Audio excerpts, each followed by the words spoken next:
Hey guys, welcome to the Hot Tub Club where inspiration bubbles up.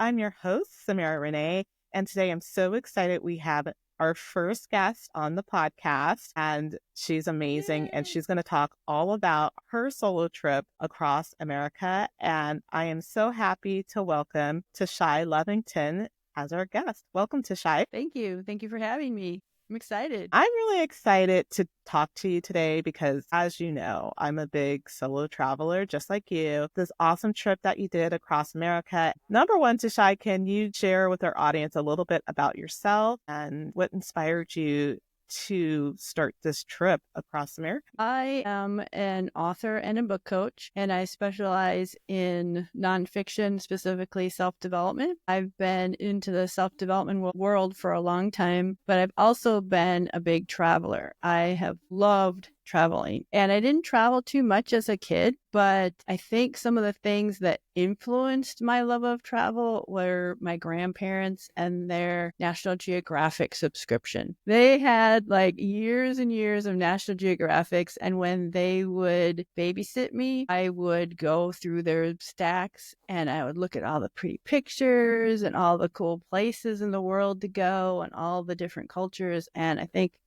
that just got into my blood. Every time I travel, even if it's by plane, I'll take notes. What cool things happened? Any cool stories? My writing and my travels are connected together. I'll take notes to use for a later date for my writing. Love that. Tashai, I know that you have a couple of books. What is the title of those books? Yes, I have them on my site, tashai.net. It's just TASHAI.net.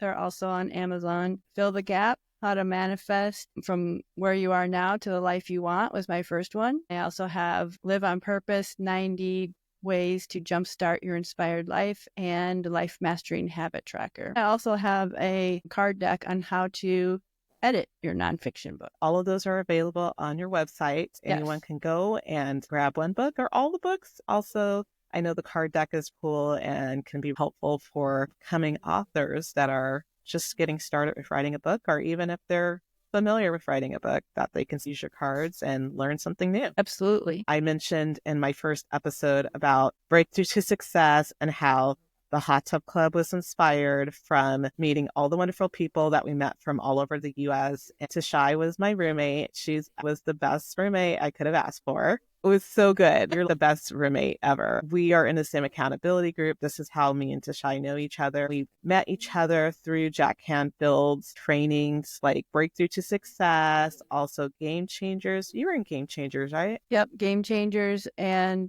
Reignite. Were you in Reignite? I was in Reignite last year. We've been in a lot of trainings together, and we're on an accountability group that we meet every Tuesday, except during the holidays. So that's how we know each other. And we started talking about life in general. I learned a lot of things about Tashai. I learned something new while on this trip about exotic pets and the pet store that you work for, which I had no clue about. The passion for exotic animals, didn't know about that. That's what happens when you like are a roommate with someone, right? Right. Yeah, you talk about things that hadn't come up before. I know. Also, I did want to touch on your beautiful hair. Thank you. And your hair company with your hair items, your beauty products, all of that to share, because Tashai is so talented. This is something that was new at Breakthrough to Success Weekend. I heard a lot of people giving you compliments. So you could tell us a little bit more about that. Like what inspired you to start your beauty line, and in particular, your hair extensions and how that all came about. Like what inspired you to start your business? I found out recently that I am sensitive to some of the chemicals used in a lot of beauty products, which meant I am not dyeing my hair anymore. I always loved big hair. I figured, why not? Why not get some extensions? Because I can do any color I want. I can do short, I can do long, I can do curly, straight, whatever, or mix like I have right now. It's just fun. And especially not using the chemicals anymore, I feel really good about that. And just having fun and feeling like I can show what I feel. It's a lot to what you hear people say, where I feel inside, I can now show it on the outside.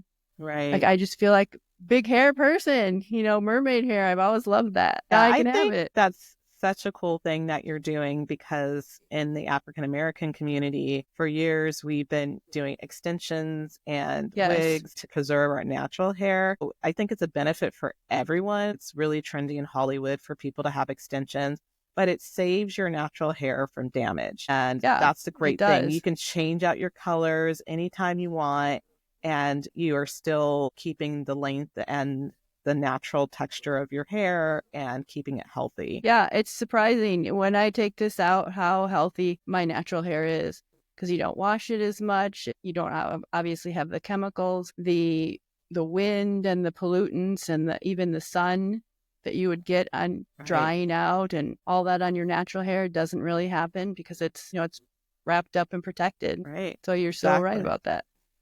Yeah.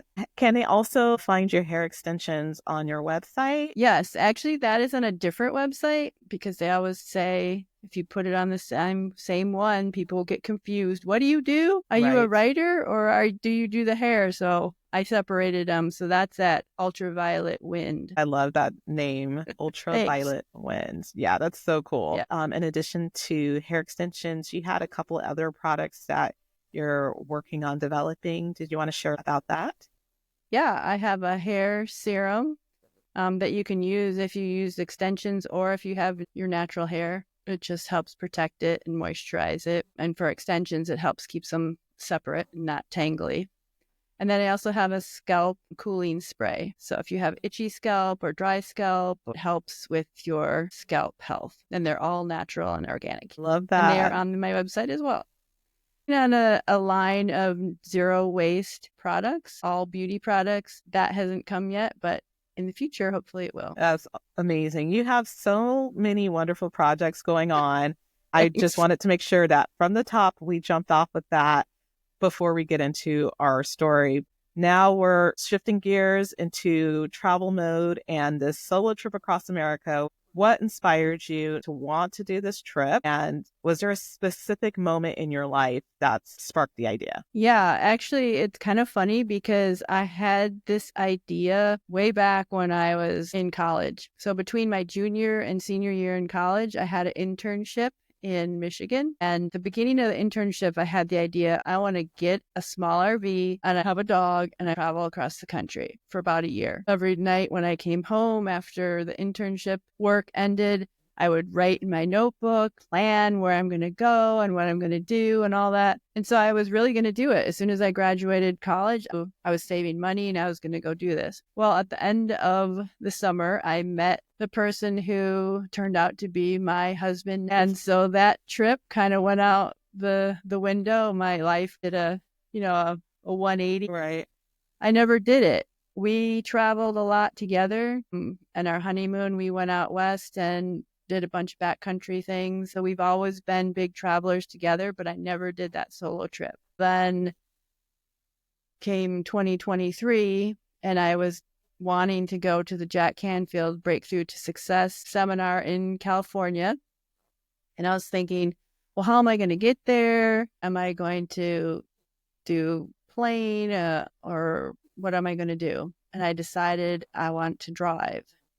And I didn't have a van or I didn't have an RV, but I had my car. How can I change my car into this little mini RV and I can use my car and take a month and drive out there, go to the seminar and drive back. And I didn't want to stay in hotels all the time because I like being out in nature, but I also didn't have the budget to do that for a full month. So that's when I started looking into how to convert my car into a mini RV is what I called it. Definitely short. You can't sit up in it. Like when I made my bed in the back, the bed actually, I took the back seats out. The head of my bed was in where the back seats were, and then my legs went into the trunk. Because of that, I couldn't sit up straight in the car. It's small that way, but it was perfect for this trip.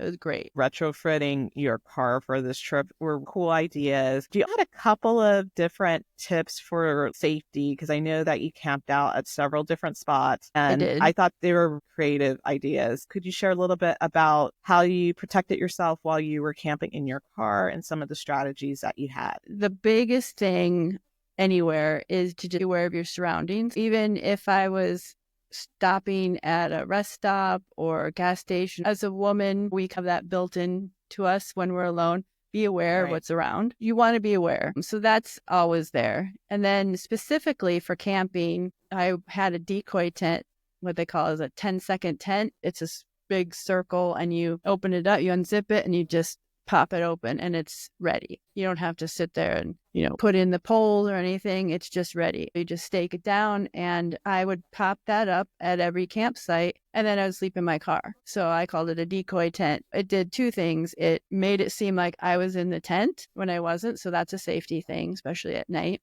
if you're a solo woman traveler. And then if I was staying a couple nights in that place, I would leave the tent there. So when I took my car and everything and drove away, it would look like I was still occupying the site. And so they wouldn't say, oh, she didn't show up or whatever, and give it away. Mm-hmm. Right. So I thought that was genius, actually, because yeah, I just never even thought about that with setting up a decoy tent. And because if somebody was really coming to do you harm, I would think that that would be the first place they would check and not so much your car. yeah. And you also have additional protection with your car because, of course, it's, a vehicle. So Yep. you also had a few things inside the car as well that were used to kind of protect your space, right? I had all my windows tinted before I left. And then I also had window coverings on the inside. So when I was sleeping, I would put them up. So it looked like it was just black in there. It didn't look like you were seeing a wall or whatever. So it didn't look like there's anything in there. It was just black. Right. So that was one. And then I also made sure that I could climb from my bed into the driver's seat without getting out. If there was ever a need to do that, a bear or a person or whatever just didn't want to get out, I could do that. That is important as well, Right. I thought. Right. I'm also thinking, because in my mind, I'm envisioning your car. Where did you put the luggage? I didn't have any luggage. What I did was I bought a bunch of those. I don't know if you've seen those soft baskets. They're made with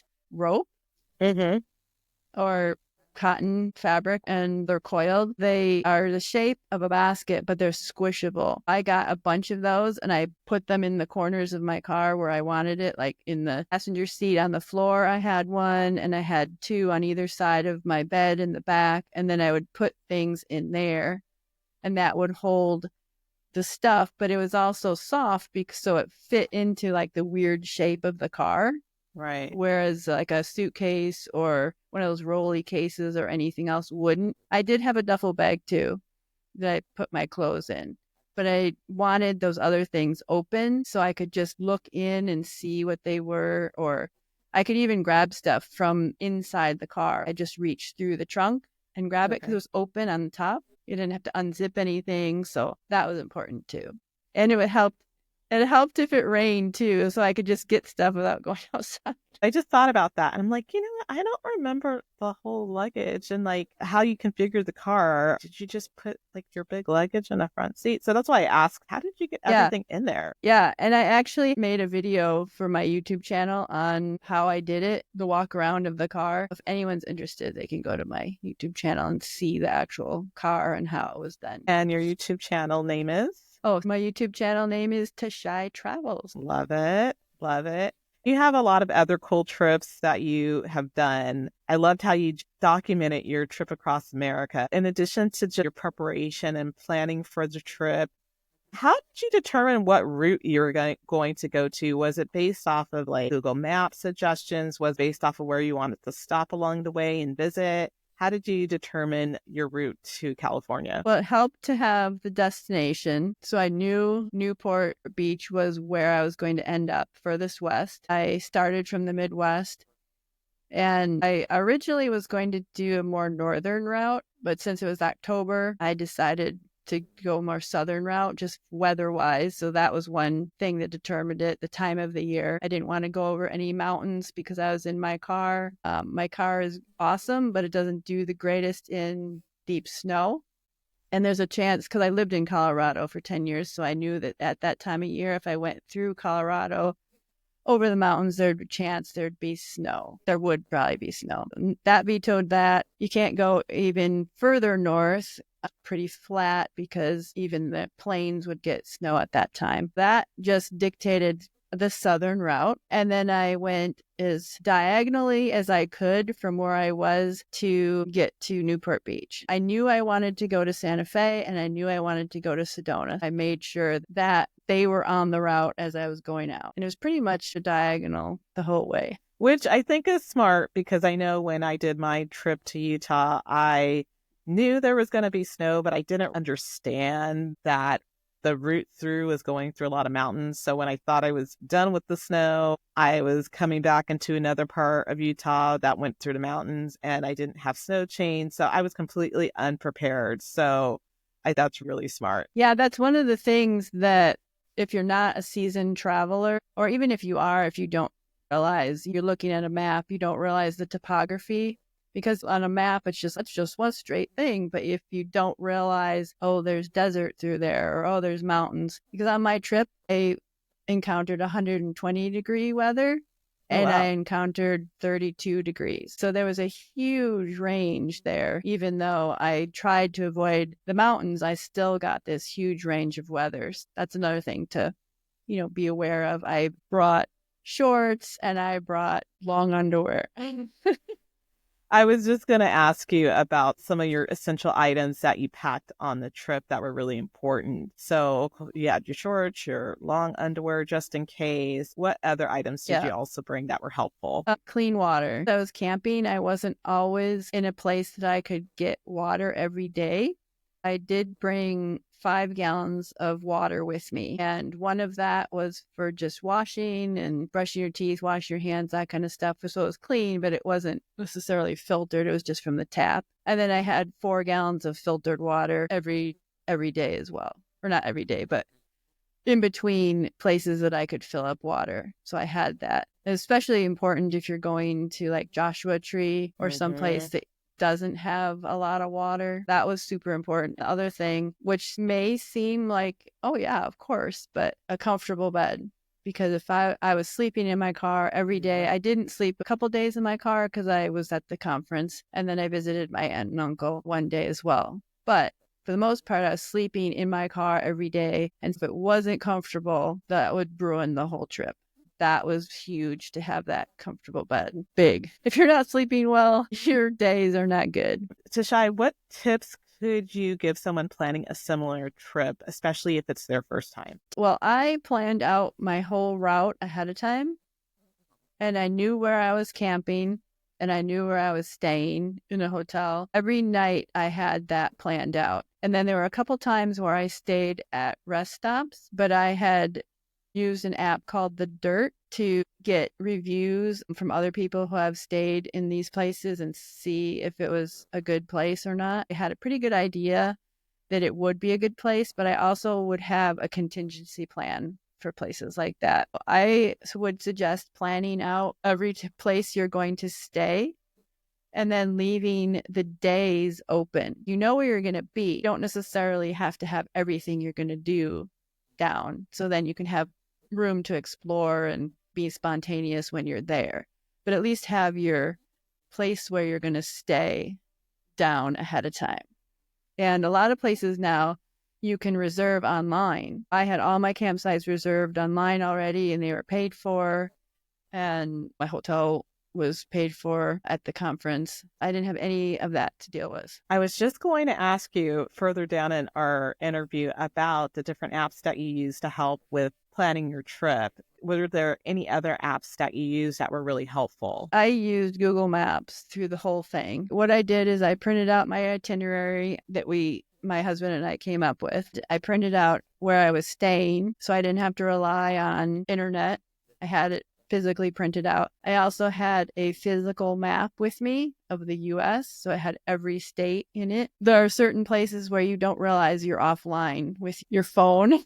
All of a sudden, your map can't adjust to where you are.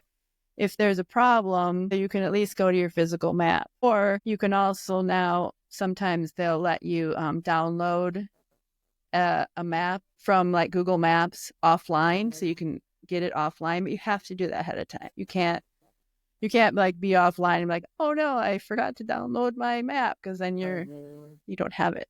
So that's big. When people traveled, not even that long ago, 20 years ago, it was all paper maps. Never had that issue. But now it's big. You have to remember that sometimes you can't rely on your technology. And I can attest to that with traveling to national parks. I would say like 95% of the time when I was doing my hikes through national parks, like Joshua Tree, I had no reception.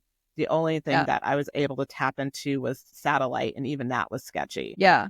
Yeah. And so there are GPS devices, like you said. Now, I didn't have one of those, but if you are going off road or off trail or anything, that's definitely something to take, because even seasoned hikers take those, because if you're not on the beaten path, even if you sprain your ankle, it can be a big thing. Whereas, in town, it's not that big a deal. Were there other safety things that you brought with you, like first aid? Did you bring anything to repair the car if needed? I did have my jack and a spare tire, and I had maintenance done on my car before I left. I got my oil changed, and I can't remember what else I did. It was a tune-up, I think. But all the regular maintenance that my car needed, I did that ahead of time. I had them not only fill the tires with air, but my mechanic checked to make sure there was no slow leaks, which sometimes, you can run over a nail and not realize it. Right. I didn't want to be out in the middle of nowhere and there's a nail in my tire that I've had there for a week or whatever. Yeah. So, just little things like that. And then I did check in with my husband every day. I told him where I was, and he knew on my itinerary where I was supposed to be that night. It doesn't have to be, somebody like that. It can be a friend or, another relative or whatever, but somebody should know where you are supposed to be. And I would suggest checking in at least every other day, text, or if you don't want to call, whatever, just say, hey, I'm fine, send a picture, whatever. And that's definitely really important as you travel solo, is just to make sure that you always have some type of contact who knows exactly where you are, your itinerary, and to make sure that you're safe. Do you have any tips in particular with your trip for social media? Because that's something that people who travel, sometimes you hear those stories on the news where people are posting about their trip and someone figures out where they live and then their house gets robbed or whatever. You had your husband at home, but did you have any tips for social media? Well, one tip for social media is I was posting like what I was doing on there. However, nobody knew that I was weeks ahead. I was actually posting I was leaving when I was already a couple weeks in my trip. So there was no chance that somebody would be like, oh, I'm going to follow her. I wouldn't suggest posting in real time just because that's safer that way. But, and I don't think it's like cheating either, because it's what happened. I posted what happened on that day, but it just was a week later. Yeah, that's really smart. I do something similar, which when you travel to national parks, period, you don't have reception, so you can't even post anyways. But just for safety wise, posting after the fact once you leave the location is probably the best thing that you can do to protect your safety. Yeah, for sure. Yeah, you definitely don't want to do real time in this day and age, if you're posting something public like that. If you're sending it to your friends or relatives or whatever, doesn't matter, of course, but posting public, yes. Yes. And Tashai, what was one of the most memorable places that you visited, and why? Why was that so memorable? There were a lot of them. I liked a lot of places. My favorite, though, was probably Sedona. I love the landscape there. The red rocks and the blue sky, and it's dry there, so it's like super clear. It's one of my favorite places to be. I really loved that. But surprisingly, I really loved Santa Fe too. And the reason I say surprisingly is because it was raining, which is unusual, I guess. At least people think it's unusual. I guess they do get rain. But I figured it would be totally dry, but it wasn't. I loved Santa Fe too. Those two places, they're kind of high desert areas, and it's something that I love to visit. I'm not sure that I would be one to live there all year round because I like water, but I love visiting places like that. So the high desert places just get me. Joshua Tree was another one. Just love it. It was just there.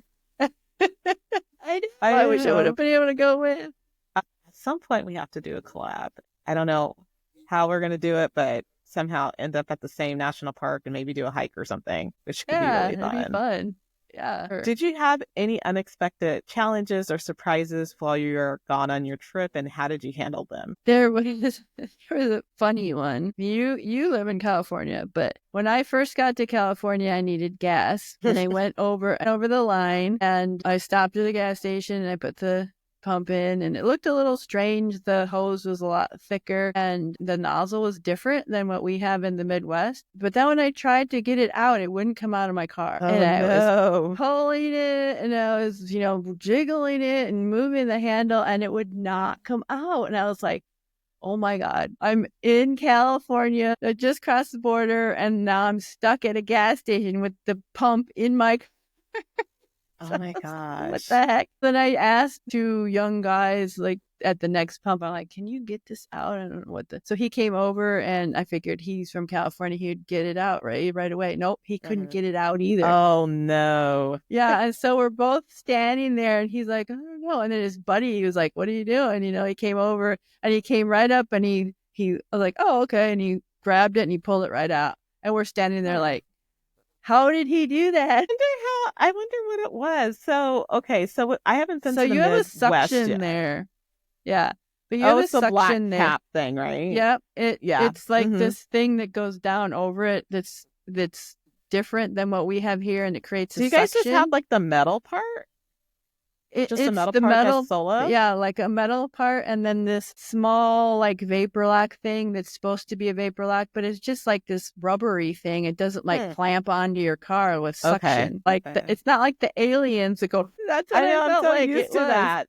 I'm so used to that I was like, how did you get that stuck in there? But I know, right? Because we're used to all the additional little regulation stuff that we have here. Yeah. So maybe, you have a little release lever that you don't realize you're doing or whatever. I don't know. Anyway, the guy did you lock it? Did you lock it when it was pumping maybe? I did, to keep the thing up, and then I undid that and it wouldn't come out. It stopped the gas, which was good. That's so weird. Yeah. Well, you stayed calm. You asked for help. I did. I stayed calm. I thought it was weird, and I was like, okay. And that's something you don't expect, Guy was real nice. Couldn't get it. Second guy is nice. Did get it. Thank goodness somebody knew what to do. I love it. I know, right? How did you stay motivated and energized throughout your trip? Because, you drove thousands and thousands of miles, and what helped you get through those times, those difficult parts? I brought entertainment with me. I knew that if I got bored while I was driving, it would be more tedious than fun.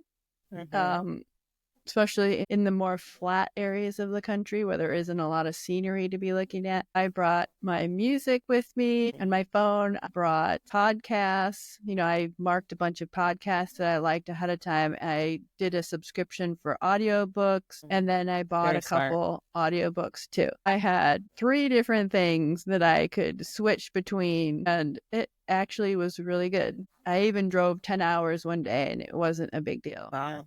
That's amazing. Yeah. My lesson is most of the time when I was traveling, doing my travels across the West was that I had reception most of the time. But I Mm-hmm. did have a time where in Utah where I didn't have any reception and I wasn't able to play my Apple Music because I Oh, didn't have yeah. reception, which sucked. So now I know to download a couple albums and some podcasts just in Yes. case. Yes. Yeah, that's another thing with, the internet. We don't realize that we're streaming a lot of the time. But when you don't have Right. it, you're like, so Yes. yeah, you definitely want to download stuff. And it's pretty amazing, though, as you're driving through and across our country. It's a big country, but you just don't realize like how much land and space there is. It's Yeah, it was amazing. And then like that 10-hour day I did, it wasn't even, across the whole thing. It was like 2 states. was that Texas? No, it wasn't. What It state was was that? it was going up diagonally. I think it was I'd have to look at a map, but it was Nebraska, I think, and Nebraska. New Huh. Mexico, something like that, because I was going on diagonal.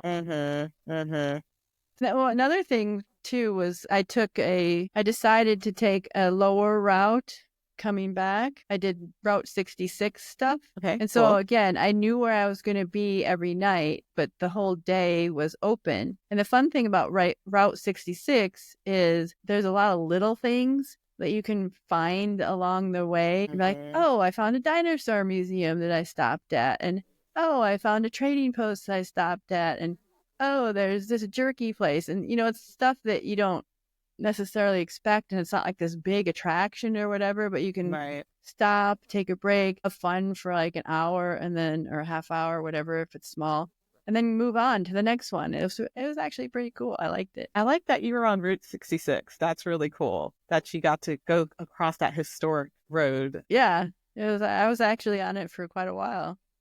So it was cool.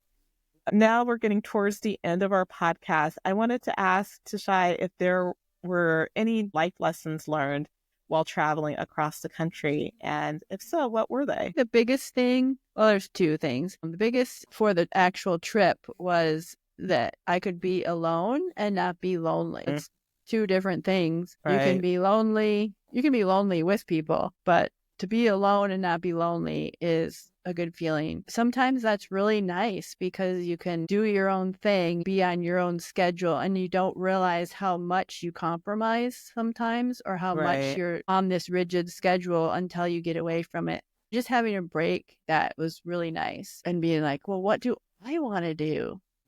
Maybe I don't want to eat breakfast at this certain time, or maybe I don't want to do this. I can do whatever. You talked about the flexibility that you left in your schedule as well. I can attest to that, of just having an open schedule. So if I didn't feel like waking up and I wanted to sleep in, I still had wiggle room in my schedule. And I know for me, my favorite thing about being solo is just hanging out with myself and having fun and realizing, gosh, I really can have a fun time on my own. Yeah, I realized that too. And, even going to places like I went to Monterey Bay Aquarium, it's some place that normally I would want to have somebody to go with. It's like you go someplace, you invite a friend or you invite your family or whatever. But going there alone was actually pretty cool because I could look at the exhibit I wanted to look at as long as I wanted, and nobody was saying go or exactly whatever. I went and I got a crepe before I went in, and didn't matter if anybody else liked them. I liked it. You know what I mean? Exactly. It was just cool. It was a different experience. And then the other thing, I guess, was after living in my car for a month, you have to pare down to the absolute essentials. You're not putting your collection of doodads in your car. When I got back home, I really found myself purging a lot of things. I have too much stuff. And so that was actually something unexpected. I didn't realize that would do that, but I really felt like I'm not a minimalist, but I felt like I got rid of some of the attachments to things. Our final question is, what advice would you give someone who is considering a solo trip but they're feeling hesitant or unsure? I would just start small. Go on maybe a weekend trip somewhere close by if you aren't ready to go for a longer, further away one. Or maybe go to a further away one, but then see a friend or a relative halfway through and stay at their house for a day. Something to break it up and give you a little win. So then the next time you're ready to do something bigger. Love that. That's such great advice. Tashai, thank you so much for being a part of our podcast and for being our first guest ever on the Hot Tub Club podcast. Yay! I'm so excited and glad that you got to be the first person. If you want to learn more about Tashai, go ahead and check out her website. Tashai, can you drop your website, YouTube handle, and how people can connect with you? Yes. So my website again is tashai.net. So it's TASHAI.net. And the handle for YouTube is Tashai Travels. My hair stuff is ultravioletwind.com. Make sure you guys check that out to get all of her amazing products as well as her books. I know, Tashai, that you're planning some other trips up in the future with your hubby across the country. For sure. Definitely. Not in the car, maybe, with the two of us, but still we're planning to travel. I think that would make great YouTube, having you guys stuck in the car. Good. It'd be fine for driving, just not for sleeping. It's too small. That's true. Very true. Tashai, again, thank you so much for being our first guest on the Hot Tub Club podcast. Make sure to hit that subscribe button so you don't miss an episode of the Hot Tub Club. And make sure to share it with your friends and family so that they can be inspired as well. Remember that you are worthy of joy, success, and everything beautiful in life. Let's make this the most amazing journey ever. I look forward to seeing everybody in our next podcast.